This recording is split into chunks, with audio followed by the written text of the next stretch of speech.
Nuestro sistema inmunitario es un sistema conformado de células y órganos. Órganos inmunitarios primarios y órganos inmunitarios o linfoides secundarios.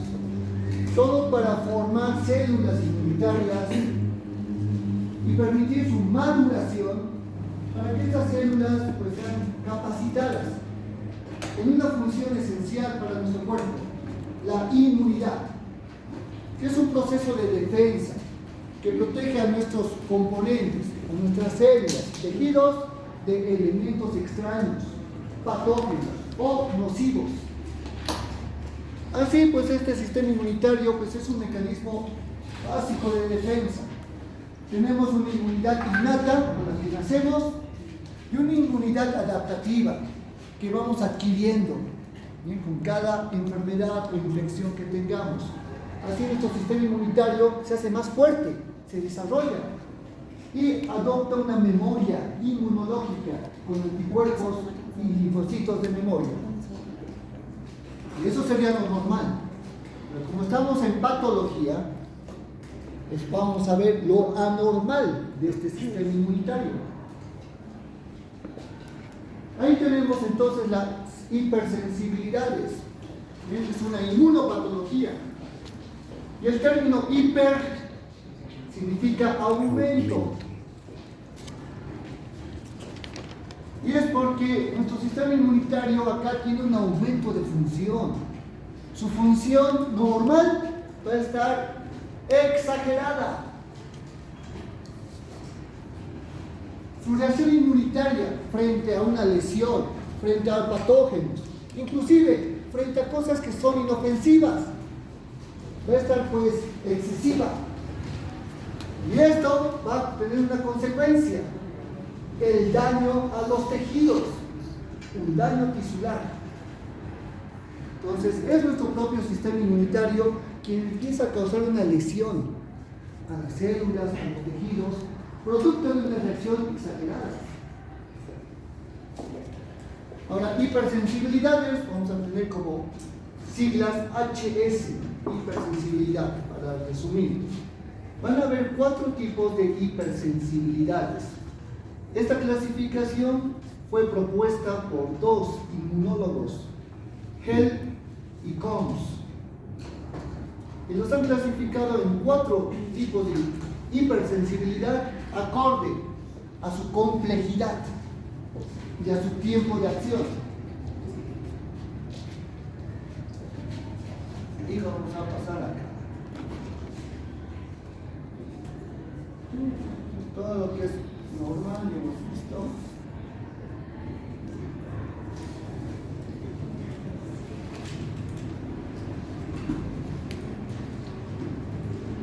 Entonces aquí en la pizarra voy a escribir lo más puntual.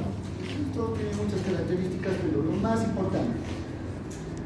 Primero, cada hipersensibilidad se cataloga con un número romano, del 1 al 4. ¿Bien? No son números arábicos.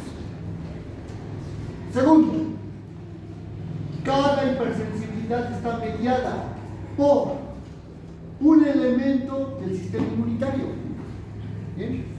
Desde lo más simple a lo más complejo, si van aumentando de nivel. Y tercero, todos producen daño tisular, ¿verdad? Entonces va a haber un daño tisular prototipo para cada una de estas hipersensibilidades, una característica única y exclusiva. Ahora, para clasificar esto, para que siempre se acuerden, primero el tiempo, o sea, cuál comienza más rápido y cuál más lento. Justamente es el orden. La hipersensibilidad tipo 1 es la más rápida de todas. Es la que de forma inmediata, instantánea, se produce. Entonces, esta es la hipersensibilidad inmediata, al instante. Por el otro extremo tenemos la hipersensibilidad 4. Pues esta es lenta. Esta es la hipersensibilidad tardía. Otros le llaman retardada. porque su acción, o sea, su activación y manifestación tarda días, en mucho tiempo. En cambio la 1, hipersensibilidad 1, es a los pocos segundos. Ahora, si nos vamos al daño tisular, al otro extremo, como estamos diciendo que esta es inmediata, esta es la que produce pues las alergias. Hipersensibilidad tipo 1 son todos los tipos de alergias. Porque al contarlo con un alérgeno hay reacción inmediata, muy sensible. También acá están las anafilaxias. ¿Se acuerdan del shock anafiláctico? El shock anafiláctico ocurre justamente por una anafilaxia. Ahora, la diferencia entre alergia y anafilaxia es la magnitud. Una alergia es solamente local, en un solo punto. Es localizado, puede ser en la conjuntiva ocular, o en la cavidad nasal, o en los bronquios. Puede haber una dermatitis, una conjuntivitis, una rinitis alérgica o asma bronquial alérgico.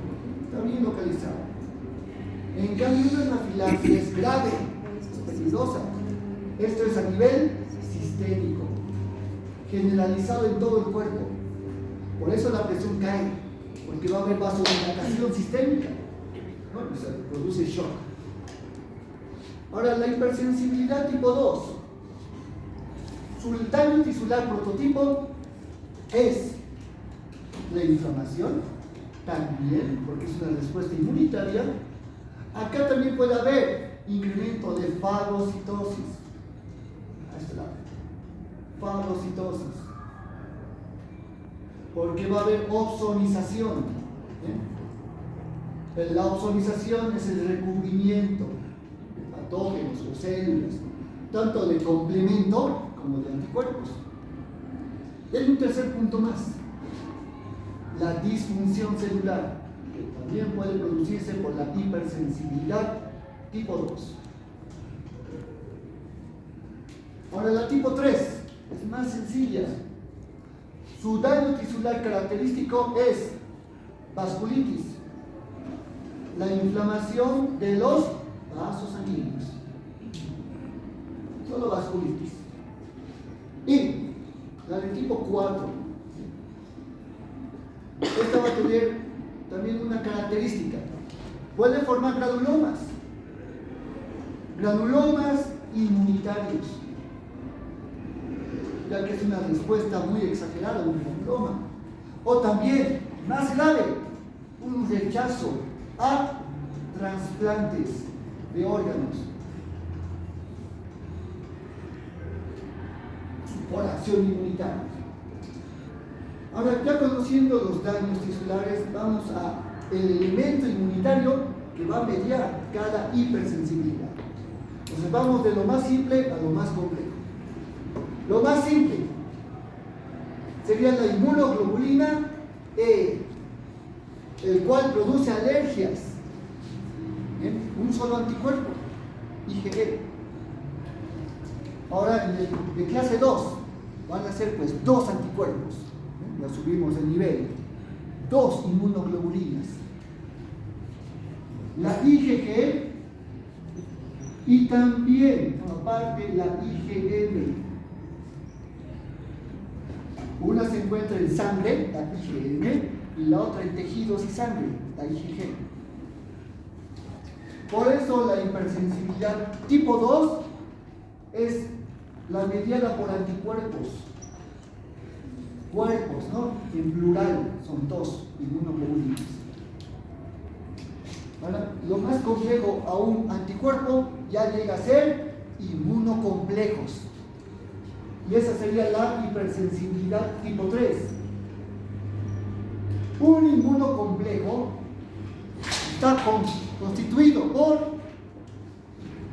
un antígeno, cualquier antígeno, unido a un anticuerpo.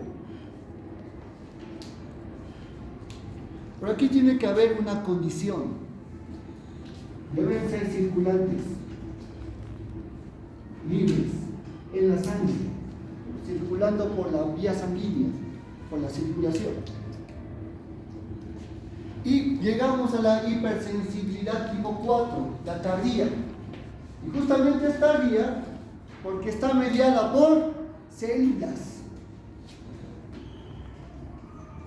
Células inmunitarias. Y estos son los linfocitos T. ¿Bien? Linfocitos T. Los cuales, si son linfocito T H1, este produce la formación de granulomas. Y si es el linfocito T citotóxico, este produce el rechazo a trasplantes. Y pues los linfocitos T tardan mucho en activarse. Por eso siempre actúan en inflamación crónica, que es lenta, tarda días, es prolongada. Entonces, esas son las características de los 4 tipos de hipersensibilidades. En el libro de Robbins tenemos este cuadro del tema, en inmunopatología. Y aquí está marcado justo lo que he explicado. Cada hipersensibilidad, su mediación, su mecanismo inmunitario y la lesión.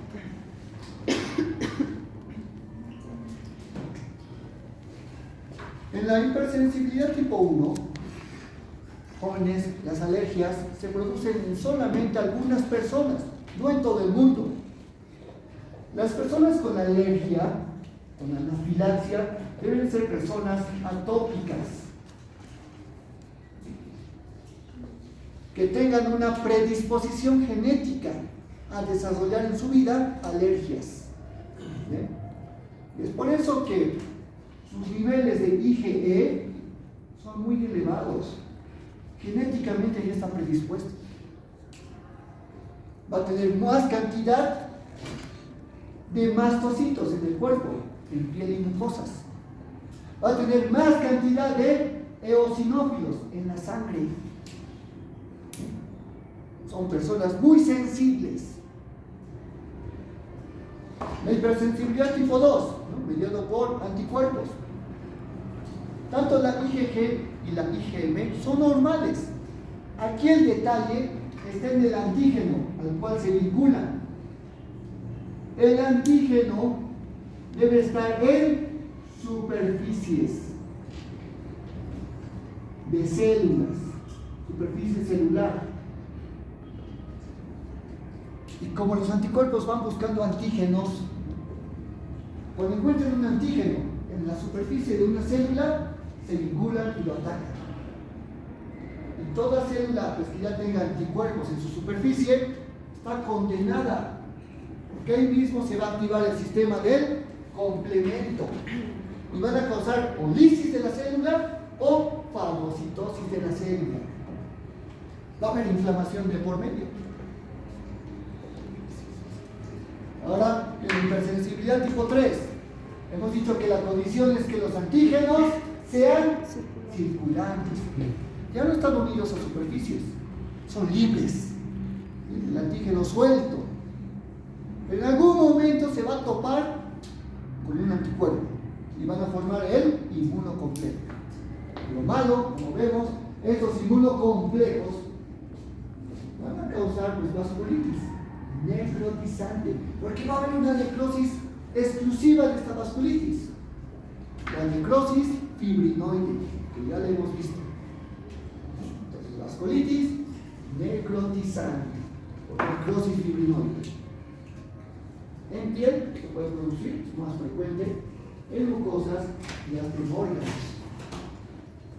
Aquí tenemos la 4, ¿no? La hipersensibilidad de linfocitos T activados, que exageran su respuesta.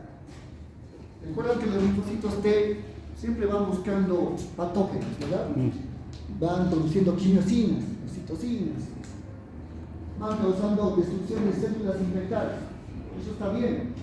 En este caso, en hipersensibilidad, forman granulomas grandes, enormes, contra algo muy pequeño. Puede ser contra la tuberculosis, ¿no? Que genera necrosis gaseosa, forma pues un gigante granuloma. O contra un cuerpo extraño, pequeño, igual forman un granuloma grande, exagerado. Y peor sería el rechazo, el trasplantes de órganos, porque el órgano es normal. Sin embargo, el sistema inmunitario lo ataca, lo va rechazando, porque genéticamente es distinto. Las células de un tejido trasplantado genéticamente son diferentes al receptor, a quien recibe ese órgano. También puede producir dermatitis de contacto, una reacción igual exagerada, o esclerosis múltiple, una lesión donde se van dañando los nervios. El sistema inmunitario, los linfocitos citotóxicos, destruyen la mielina del cuerpo. La mielina, que es importante en nervios periféricos. En la diabetes tipo 1, los linfocitos desconocen a las células beta del páncreas y los atacan y destruyen. Y así gana insulina. Y la tuberculosis, pues forman el granuloma gaseoso, granuloma tuberculoso. Y siempre va a haber daño tisular. Entonces, como primera tarea para el próximo día miércoles, tarea para todos, van a realizar este cuadro, estamos viendo así un cuadro similar, que justamente es la clasificación de Heller y Combs. Están viendo los 4 tipos de hipersensibilidad. Abajo vemos sus características, las que ya expliqué. Entonces, eso deben hacer. ¿Bien? En una hojita nada más, una plana, a mano, con gráfico, como vemos ahí. Cualquier gráfico, puede ser este mismo, pero si buscan gráficos en internet, ¿no? Buscan en Google o guía de cada hipersensibilidad, pueden encontrar mejores. Y abajo pues escriben unas características, ¿no? Como las que expliqué. ¿Por qué son mediadas? ¿Y cuáles son sus características de cada tipo? Es solamente un cuadrito y tiene una semana, 7 días. Por eso quiero buena calidad de los trabajos. Porque el que me entregue algo así, un garabato hecho por lápiz, sin pintar, todo así desorganizado, va a tener la mínima nota. Que me entregue el mejor trabajo, ¿no? Bien hecho, limpio, pulcro, organizado, pintado, hecho con dedicación, va a tener la mejor nota. Como no todos saben dibujar, también es aceptable que coloquen impresión, o sea, puedan recortar un recorte de un gráfico. Mejor, si no saben dibujar, no hagan garabatos, hagan un recorte. Imprimen, recortan y imprimen.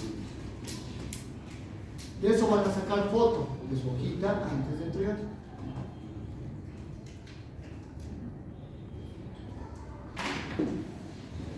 Vamos a las alergias para empezar.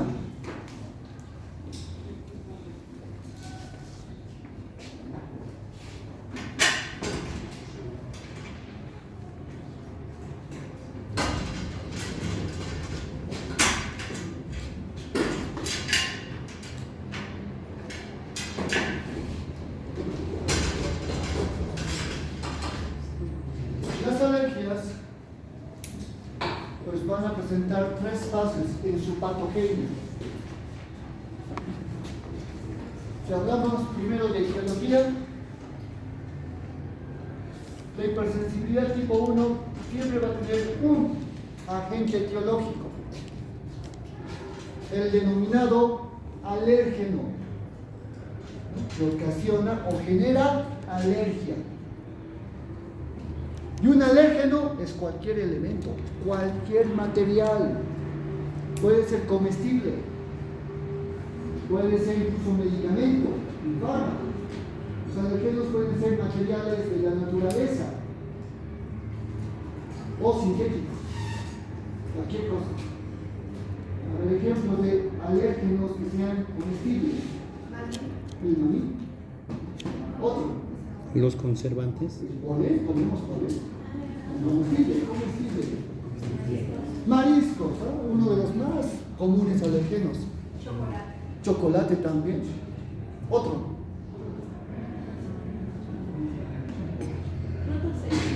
Frutos secos como pasas, nueces. Harina sí, porque tiene gluten, ¿no? El gluten también puede ser alergénico. Nueces. ¿Qué más? Almendras. Leche, almendras, huevo, pescado. Casi todos tienen grasa. Miren, cualquier alimento puede ser alergénico, pero ¿por qué? Porque los alérgenos, cualquier alimento, tiene pues proteínas. De ahí está la alergia. O sea, la alergia está causada por una pequeña proteína del alimento. Ahora, si hablamos de alergenos que sean naturales, la miel puede ser, el polen que estaba diciendo también. Otro, ácaros, que es polvo. Pero no es el ácaro mismo, no es el bichito. Las heces del ácaro, que son el polvo, también tienen proteínas.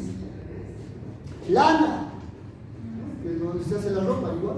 Hay gente que no soporta la lana, ¿no? Ni la urticaria. Algodón. ¿Cómo?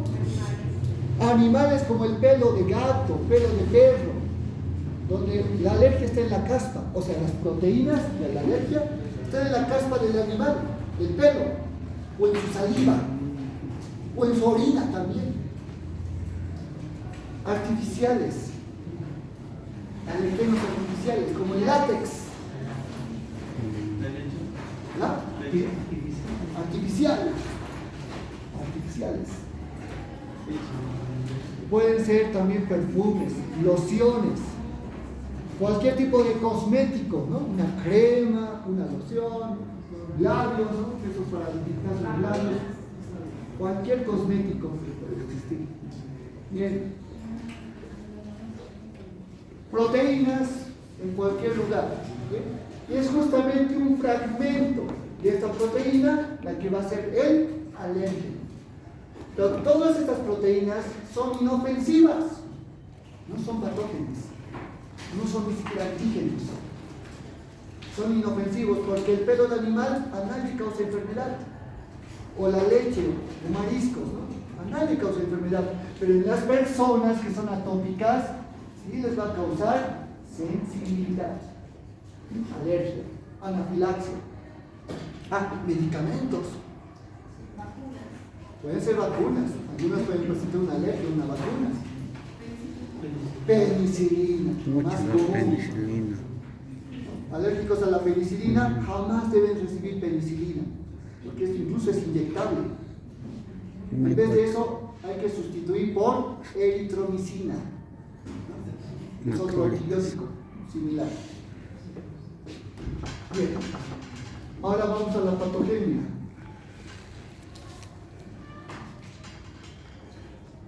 Hay tres fases principales en la alergia. ¿Bien? Estas fases son consecutivas. O sea, la fase 1 da pie a la fase 2, esta da pie a la fase 3. Entonces, entre estas fases tenemos la primera, que es la fase de sensibilización. La segunda fase, la fase inmediata. También llamada fase aguda. Y la tercera fase, la fase tardía. Inmediato tardía, ¿no? Aquí estamos viendo la fase de sensibilización. Ocurre en la primera exposición al material que tiene el alérgeno. Aquí vemos un grano de polen, muy pequeño. El polen puede ingresar por vía respiratoria, ¿no? Por la inhalación del aire. Polen, especialmente en primavera, es más común, en las flores. Ahora, de este grano de polen, el alergeno es una pequeña molécula proteica nada más. Las personas atópicas van a presentar defectos epiteliales genéticamente. O sea, el epitelio, en vez de estar bien estrecho, bien unido, tiene pequeñas brechas que dejan pasar estos granos y estas pequeñas proteínas. Ahora, una vez en el tejido conjuntivo, van a ser confundidos con antígenos. O sea, el sistema inmunitario piensa que este pequeño grano de polen, este pequeño alérgeno, es un elemento muy extraño, antigénico. Y pues las células inmunitarias van a actuar como es común. Y ahí tenemos pues un macrófago, una célula dendrítica, un linfocito B, células presentadoras de antígenos. Ellos actúan primero. Aquí tenemos un linfocito B, con sus receptores del linfocito B, el BCR, identifica a este alérgeno. Aquí vemos una célula dendrítica, lo capta y lo fagocita. Igual. Un macrófago igual puede hacer lo mismo. Capta esa pequeña molécula y se lo fagocita, se lo come y lo destruye.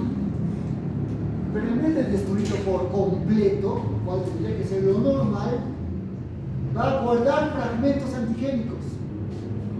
Va a destrozar al pequeño alérgeno y guarda justamente estas proteínas. Fragmentos proteicos va guardando. Y con el complejo mayor de histocompatibilidad, ¿no?, clase 2, se vincula y ahí se expresa, o sea, se va a la superficie. Y ese fragmento proteico del alérgeno es expuesto, como si fuese un epítope, unido al complejo clase 2. Ahora ya está el epítope aquí, ¿no?, presentado. Estas células presentadoras de antígeno ya están presentando, pero es algo inofensivo. Aquí está la primera confusión. Va a venir el linfocito T, ¿no?, el linfocito T helper. Un linfocito virgen que nunca tuvo contacto antigénico. Se ríen, pero así es pues la definición. Por eso es virgen. Está viniendo del timo, recién formado. Se vincula, ¿no?, con su receptor CD4 y el TCR y reconocen el epítope. Y aquí ocurre la segunda confusión. Que el linfocito T, al reconocer este epítope proteico, se va a diferenciar del linfocito TH2. Está pensando que esto es un antígeno, ¿no?, como si fuese un patógeno real. Entonces, ya diferenciado del linfocito TH2, este va a controlar la inmunidad humoral para formar anticuerpos contra este alérgeno. Inmediatamente el linfocito TH2 comienza la fabricación de interleucina 4 en grandes cantidades, mucha interleucina 4, exagerada. Y esto favorece a que estos linfocitos B activados, que se reconocieron aquel alérgeno, se conviertan en células plasmáticas. Y van a tener más cantidad de células plasmáticas. Estos, al recibir interleucina 4, van a fabricar muy rápidamente, porque ahí está el tercer error.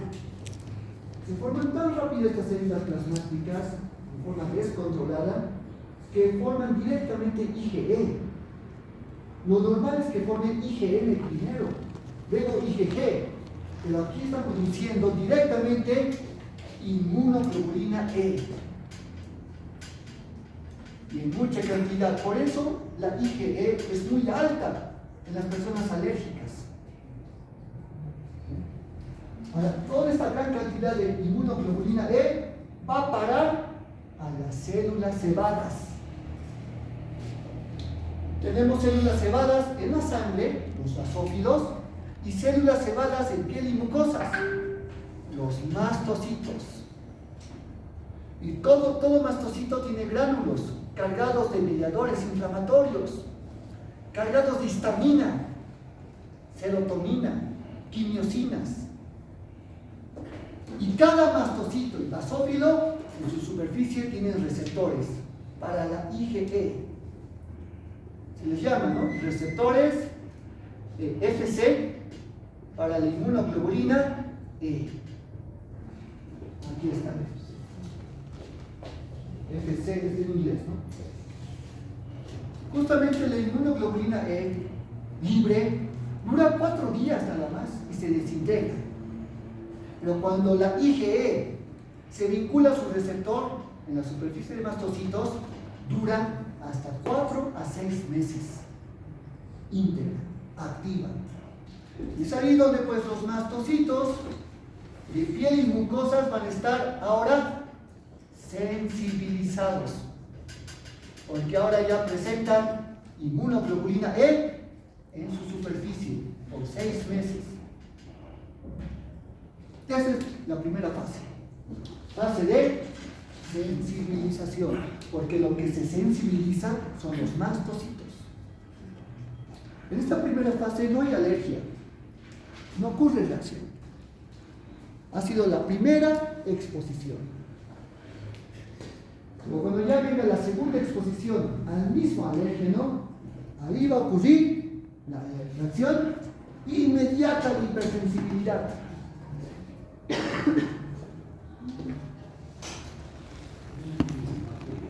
Bien. Ahí tenemos al mastocito, ¿no? Sensibilizado con IgE. Viene una segunda exposición. Y cualquier exposición repetida ocurre lo mismo. El alérgeno, en vez de ser captado por células presentadoras de antígeno, directamente va a estar reconocido por la IgE. Entonces vemos como aquí la inmunoglobulina E, el mastocito, es el que va a reconocer al alérgeno, a esas pequeñas proteínas. Siempre tiene que haber 2 IgEs unidos al alérgeno. Cuando haya 2 juntos, van a enviar una doble señal de activación. Doble. Y es por eso que el mastocito, como está estimulado al doble, va a degranular más cantidad de histamina de lo normal. Entonces ahí se produce la fase inmediata, porque esa histamina que libera el mastocito va a tener un efecto el doble de potente. Ahora la pregunta es, ¿qué hace la histamina? ¿Cuál es su función? ¿Segrega citocinas? ¿Cómo? ¿Segrega citocinas? No. ¿Se degradula? Sí, degradula histamina. Las células son inflamación, ¿ya? ¿Pero cómo? Exacto. Estamos hablando de inflamación, lo que hemos visto a un principio. ¿Se acuerdan que la inflamación tiene cambios vasculares? Hay 2 cambios vasculares. El primero es vasodilatación, porque la histamina llega al músculo liso, las arteriolas, y lo relaja. Segundo cambio vascular, aumento de permeabilidad capilar. En los capilares el endotelio se separa, ¿no? Y abre brechas para que salga líquido y proteínas, formando exudado inflamatorio. Por eso va a haber edema en la alergia, porque es una inflamación el doble de potente. Además, como hay vasodilatación y aumenta el flujo sanguíneo, ese lugar se vuelve rojo. Va a haber hiperemia patológica. Hiperemia, ¿verdad? La acumulación de sangre arterial por vasodilatación. Entonces va a haber una cosa: eritema, enrojecimiento. 2 causas. Pero va a haber pues mucho edema, mucho eritema. Todo está al doble de potente. Aquí estamos viendo cómo el mastocito, todos los mastocitos de ese lugar empiezan a soltar histamina, ¿no? Y otros elementos inflamatorios. Entonces, en ese lugar, cuando está produciéndose la degranulación, va a haber esa fase inmediata primero. La reacción alérgica como tal. Ahora, esto, por si acaso, como es inmediato, empieza al primer minuto. ¿Sí? menos de un minuto ya empieza la alergia. Desde un minuto dura hasta 24 horas. Ese es el tiempo final de la reacción inmediata. Ya toda la histamina se va a acabar. Inclusive el alergeno ya se va a destruir, se va a eliminar del cuerpo. Pero ¿qué pasa? Después de las 24 horas viene la reacción tardía. Puede durar de 24 horas a 48 horas, ya sin alérgeno. Y en esta reacción tardía va a haber más inflamación que en la reacción inmediata. En la reacción tardía, otra célula inflamatoria va a ser la principal, el eosinófilo. Entonces es como un relevo. Al principio actúa el mastocito y luego le releva el eosinófilo. Ahora, los eosinófilos no tienen mucha histamina, o sea, no degranulan histamina, ¿no? Pero sí van a degranular otras cosas.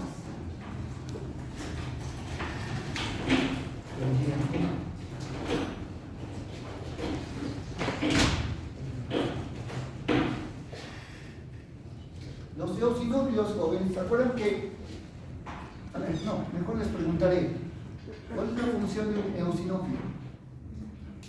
¿A qué atacan los eosinófilos normalmente? Las bacterias, parásitos, ¿verdad? bacterias. Parásitos gusanos, helmintos. A un parásito gusano lo ataca liberando proteínas muy tóxicas. La proteína básica mayor, por ejemplo, destruye la cutícula del parásito. La neurotoxina paraliza al parásito. La proteína catiónica del eosinófilo destruye el interior, es enzimático. Son proteínas tan potentes y destructivas. Ahora, los eosinófilos están apareciendo en la alergia, mucha cantidad de eosinófilos. Y todos inducidos o estimulados por la interleucina 5. Y es justamente el linfocito TH2 que está produciendo interleucina 5 en mucha cantidad para estimular a los eosinófilos. Un gran grupo de eosinófilos llega al lugar donde está la alergia, pero no encuentra parásitos, porque no hay parásitos. Entonces, ¿qué hacen? Igual degranulan, sueltan sus elementos tóxicos al tejido, y esto provoca daño tisular. No hay parásito a quien atacar, pues van a dañar el tejido. Además, empiezan también a fabricar elementos inflamatorios más potentes que la histamina, prostaglandinas, especialmente la prostaglandina D2. Esta es la que produce también dolor, ¿bien? Más edema. Leucotrienos, el leucotrieno B4. Este leucotrieno es tan potente que produce broncoconstricción. O sea, los bronquios van a tener cierre, contracción muscular, broncoespasmo. Y eso puede causar en los pulmones asma bronquial. Además también es quimioatrayente, ¿no? Es quimiosina. ¿Qué más? Tromboxano o factor activador de plaquetas, PAF. Pues esto induce también a la respuesta inflamatoria más elevada, más inflamación. Por eso la inflamación dura varias horas. Es una fase más tardía. Síntomas tardíos que continúan. Y esas son las tres fases. Ahora, la pregunta es, ¿cuál será la cuarta fase? Solamente algunas personas alérgicas llegan a la cuarta fase, no todos. Por eso no se toma en cuenta. Pues la cuarta fase es la fase crónica. Eso no piénselo porque no tienen tiempo. Fase crónica. En esta fase crónica, jóvenes, hay fibrosis. En toda inflamación crónica, que es la larga, prolongada, hay destrucción tisular, ¿verdad? Y si hay daño tisular, hay también reparación con colágeno.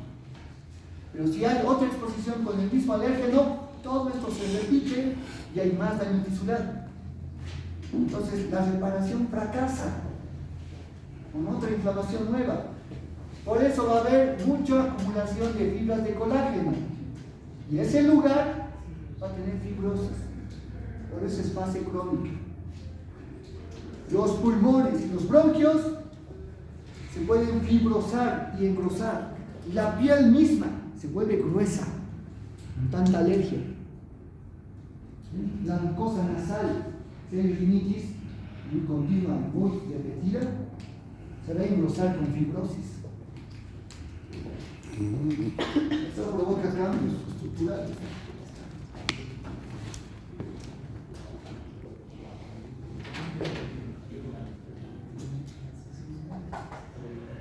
Pasamos a la hipersensibilidad de tipo 2. Mediada por anticuerpos. ¿Qué anticuerpos? ¿Cuáles son las inmunoglobulinas? Van a mediar esta hipersensibilidad. La IgM y la IgG. Aquí las vemos, ¿no? Gracias. Estos anticuerpos. Anticuerpos que van a llegar a antígenos de superficie celular. Esa célula azul que vemos aquí tiene anticuerpos en su superficie, está opsonizada. Como está marcada, van a llegar células a destruir a esta pobre célula marcada. Ahí vemos un natural killer, un asesino natural. Y esta célula es normal, ¿bien? No tiene la culpa, pero tiene anticuerpos en su superficie. ¿Bien? Por eso se produce la hipersensibilidad por anticuerpos. Ahora, esta hipersensibilidad, como vemos, está causada por la IgG e IgE. Los linfocitos B, ¿verdad?, normales o vírgenes, cuando tienen activación se clonan. Luego se diferencian las células plasmáticas. Y así como célula plasmática, pues fabrican inmunoglobulinas. IgM, inmunoglobulinas GAE. Las inmunoglobulinas son normales. Aquí no hay ningún defecto en esto. El defecto está en el tipo de antígeno al cual van a atacar. Porque el antígeno va a estar en superficies celulares, en superficies tisulares también, tisulares como las membranas basales. La IgG es monomérica, es muy pequeña. Tan pequeña que es la única inmunoglobulina que atraviesa la barrera hematoplacentaria. No puede ir a la sangre fetal. La IgM tiene 5 unidades, es pentamérica. Como es tan grande y pesada, solamente se encuentra en la sangre, no puede salir a tejidos. Pero es la más potente porque tiene 5 inmunoglobulinas a la vez. Y ahí tenemos pues a los antígenos. Antígenos que están en superficies. Pueden ser antígenos propios, o sea, antígenos o moléculas propias de las células, normales. Pero que el sistema inmunitario se puede confundir y pues se une a estos antígenos de las células, estas moléculas. Puede ser porque los antígenos patógenos son muy similares a estos antígenos normales, propios de las células. Entonces el anticuerpo, pues como ves a similitud, ataca a patógenos y ataca a las células normales. O puede ser que estos antígenos propios, antígenos de superficie, sean fármacos, moléculas químicas, de algún fármaco que tomamos y algún químico se adhiere a las células y se vuelve antígeno de superficie. Entonces, toda célula que tenga antígenos de superficie puede ser atacada por anticuerpos, IgG, IgM. En la sangre, IgM principalmente. En los tejidos, IgG. Ahora hay tres mecanismos. Estos tres mecanismos son los que estaba poniendo en la pizarra, ¿no? Las características. La hipersensibilidad puede causar ozonización de anticuerpos y pues aumenta la fagocitosis. Igual que el C3b, que la opsonina del complemento. Cuando hay formación de antígeno y de anticuerpo, se activa la vía clásica del complemento y por ende va a haber más inflamación, más fagocitosis. Y el tercer mecanismo, disfunción celular. En este tercero no existe inflamación, no existe fagocitosis, no hay daño celular. Simplemente va a haber unión del anticuerpo a los receptores celulares. Los receptores de la célula son confundidos con antígenos de superficie. Y va a haber disfunción de la célula, ¿no? Su función anormal. Entonces vamos a ver esos tres mecanismos. Como ya hemos pasado inflamación y complemento, se van a acordar. Primero, ¿qué es la opsonización?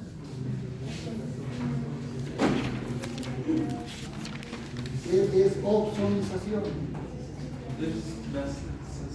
¿Qué dice Brian?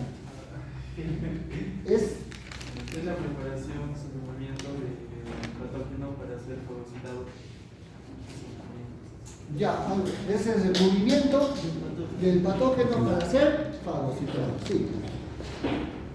Claramente he dicho patógeno, y es lo correcto, porque la opsonización es un sistema de defensa contra patógenos.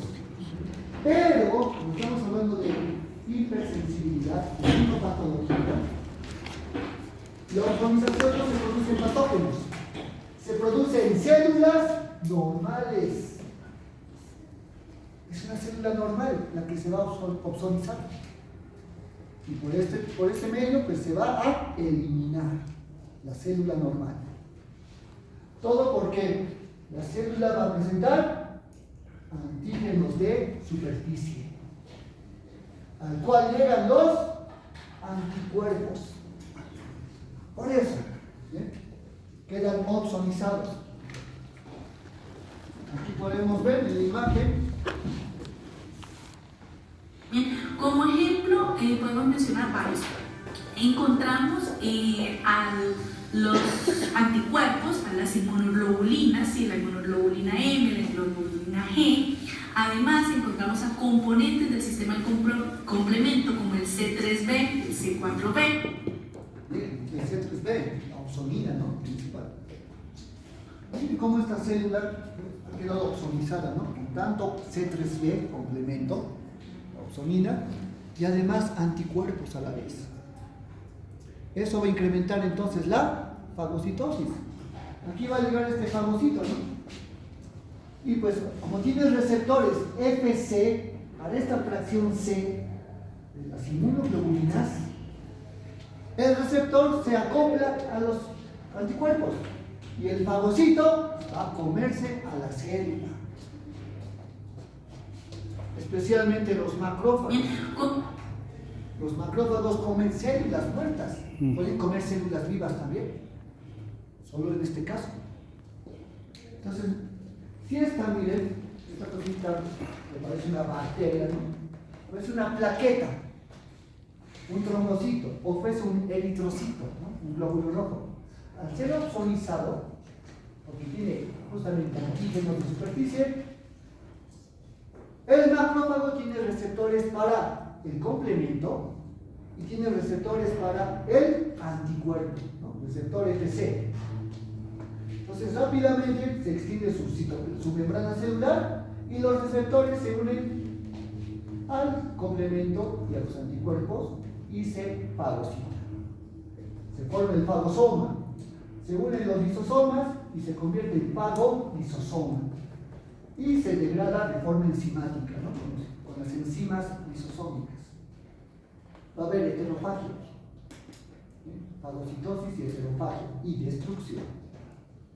Por eso pueden bajar los niveles de plaquetas, porque todas las plaquetas van a ser fagocitadas. O pueden bajar los niveles de eritrocitos y llega la anemia. Puede haber anemia inmunitaria, puede haber trombocitopenia inmunitaria. Se está produciendo una destrucción de células por hipersensibilidad mediada por anticuerpos. Aquí estamos viendo cómo estos eritrocitos de la sangre que tienen antígenos de superficie son resopsonizados por los anticuerpos en la sangre. Ahora, pues, van a ser fagocitados por macrófagos, ¿no? Pero ¿dónde están los macrófagos? ¿Están en la sangre? ¿Dónde están los macrófagos? ¿Qué es ese órgano? Ahí están los macrófagos. Los macrófagos viven en el vaso. Por eso comen eritrocitos, comen plaquetas viejas. Es el cementerio de los eritrocitos, en la pulpa roja. Aquí están los sinusoides esplénicos y aquí están los cordones esplénicos o cordones de Billroth. En los cordones de Billroth, ahí están los macrófagos. Encuentran a cada eritrocito y plaqueta vieja y se la comen, la eliminan. Pero en este caso, no son eritrocitos viejos, son jóvenes estos eritrocitos, pero están opsonizados con anticuerpos. Igual, los van a englobar y fagocitar y se produce hemólisis, destrucción de la sangre. Tanta hemólisis de tantos glóbulos rojos que el vaso crece de tamaño. Y va a haber esplenomegalia, crecimiento del vaso.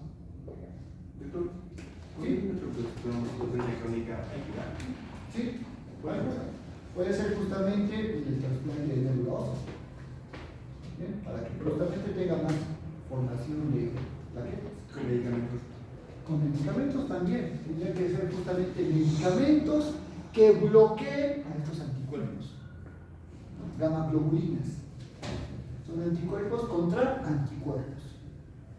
Así ya se evita la opsonización de plaquetas y pues vuelve a la normalidad.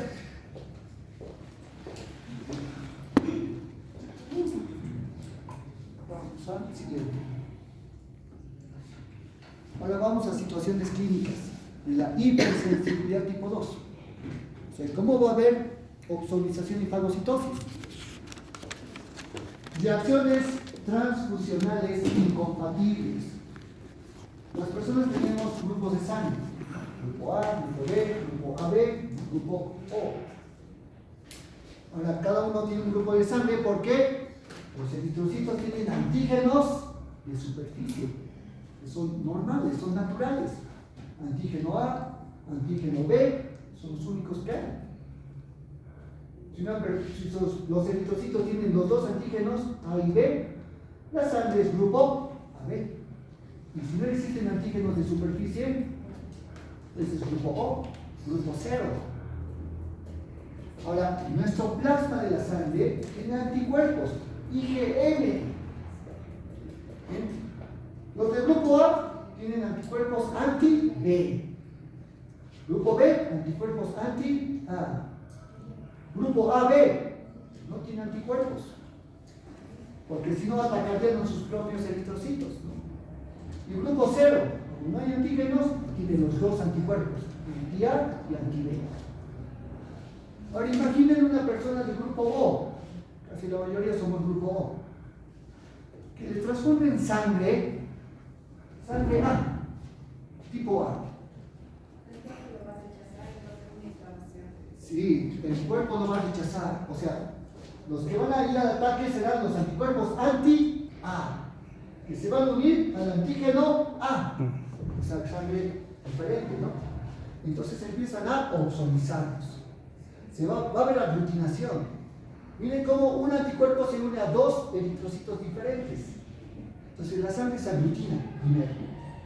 Después de esta aglutinación va a haber hemólisis, porque el complemento se activa. Si los eritrocitos no van a ser fagocitados por macrófagos, igual van a morir, porque se va a formar el complejo de ataque de membrana, el complemento, y va a haber lisis osmótica. Doctor, ¿y el positivo y el negativo qué tiene que ver? ¿Cómo? El positivo y el negativo. Eso ya es otra cosa, es factor RH. ¿Sí? Uno es grupo, el otro es factor. El factor RH, igual son antígenos. Ese se llama antígeno D de dedo. ¿Bien? Ahora hay personas que tienen sus glóbulos rojos, el antígeno D presente, son RH positivos. Los que tengan ausencia del antígeno D serán RH negativos. Pero aunque sea positivo o negativo, no hay anticuerpos anti-RH en ninguno de los dos. Por eso es otro tipo, es factor. ¿Bien? Entonces tenemos factor RH positivo, factor RH negativo. ¿Ya? Es diferente. Pero ahí no hay anticuerpos. Y justamente hablando del factor RH, tenemos esta otra situación clínica. La enfermedad hemolítica del recién nacido. Esto sucede cuando en una pareja el padre es RH positivo y la madre RH negativo, pues tienen un hijo. Y justamente el hijo adquiere en sus genes los genes RH positivo que el padre.